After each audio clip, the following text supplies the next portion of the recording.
Everybody knows that the Indian economy is a dead economy. दुनिया की fastest growing world economy आज 7-8% पे तो दुनिया की कोई और इकोनॉमी ग्रो नहीं कर रही है। आज पूरे विश्व को भारत के साथ संबंध बढ़ाने के उत्साह है। देश के अंदर ही लोग ऐसे बैठे हुए हैं, राहुल गांधी जी जैसे, जयराम रमेश जी जैसे, जो अपने ही देश को नीचा दिखाते हैं।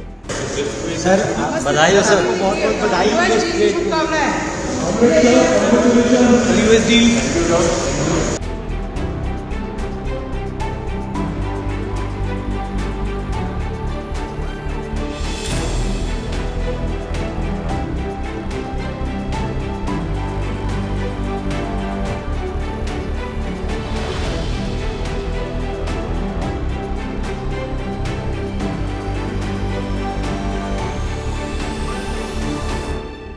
That the Indian economy is a dead economy. Rahul 25% tariff Trump ने लगा दिया है। Economy is a dead economy. Trump is saying Indian economy is a dead economy. Yes, he's right. I mean, everybody knows this, except the Prime Minister and the Finance Minister. Everybody knows that the Indian economy is a dead economy. I'm glad that President Trump has stated a fact. What more do you? Why are you asking this question? लेकिन 25% tariff लगाया, plus penalty भी लगा दी है। It is a dead economy. Are you people not aware of this? आपको ये मालूम नहीं है कि इंडियन इकोनॉमी डेड इकोनॉमी है? कोई कंफ्यूजन है आप में? पूरी दुनिया जानती है कि Indian economy is a dead economy और बीजेपी ने इकोनॉमी को खत्म कर दिया है। क्यों खत्म किया है? अदानी जी की मदद करने के लिए खत्म किया है। तो आप लोग हैरान क्यों लग रहे हो? दुनिया की फास्टेस्ट ग्रोइंग वर्ल्ड इकोनॉमी।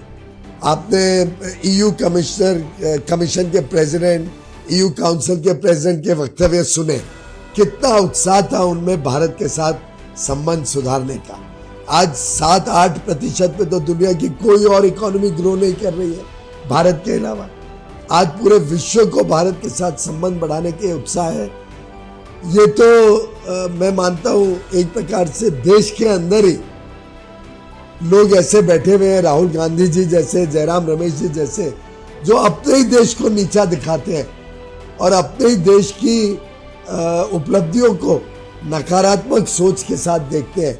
ये नहीं देख पाते हैं कि देश कैसे आगे बढ़ रहा है, कैसे 25 करोड़ लोग गरीबी की रेखा से बाहर निकले, कैसे आज देश का युवा युवती उत्साह के साथ नए स्टार्टअप में जॉब क्रिएटर बन रहे हैं, कैसे आज देश भर में इंफ्रास्ट्रक्चर का बड़ा विस्तार हो रहा है। एक तरफ लोगों का जीवन आगे बढ़ रहा है, जीवन सुधर रहा है, आमदनी बढ़ रही है। दूसरी तरफ हमने टैक्सेस कम किए, इनकम टैक्स कम किया, जीएसटी कम किया, लोगों पे भार कम किया, उनको और समृद्ध बनाने के लिए उनके और क्षमता बढ़ाने की लगातार कोशिश कर रहे हैं, कौशल विकास कर रहे हैं। नई नीतियों से हम नई शिक्षा नीति से लोगों को आत्मनिर्भर बना रहे हैं। ये देश अब तेजी से निकल पड़ा है। कांग्रेस की नकारात्मक सोच अब देश को रोक नहीं पाएगी। वो सोच ने ही इस देश को दशकों तक पिछड़ा रखा। अब भारत का कोई समझदार व्यक्ति कांग्रेस के सोच के झांसे में नहीं है।